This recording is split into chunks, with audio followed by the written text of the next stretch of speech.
আমি আশঙ্কা বাড়াই পড়ছে বুর্জ খলিফা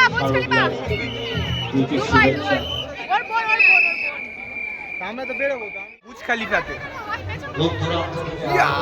हाय गाइस আমার বাবা চন্দ্রযান 3 আবিষ্কার করেছিল সেখানে আমরা इसका पापा जी ने ये चंद्रयान 3 आविष्कार करता हो घूमने वाला है आज। और ये जो थीम है वो चंद्रयान 3 के लिए है। এখন এটা হচ্ছে আমাদের টার্গেট से গ্যাস হয়ে গেছে সেই গ্যাস পাবলিকের মধ্যে। और वो जो माँ है चंद्रयान स्पेस के अंदर है। এখানে প্র্যাকটিক্যাল চলছে আমরা জিওগ্রাফি প্র্যাকটিক্যাল করতে এসেছি। এই হিন্দি বাংলা কি বলছিস সব কি ছেড়ে দিবি? ও ঠিক আছে সমস্যা নেই চল সেই তো তোকে লাগে বাবা এই অন থাকুন জোরে জোরে বল। পরের বারে যেন তোমার জামাইকে নিয়ে আসো এই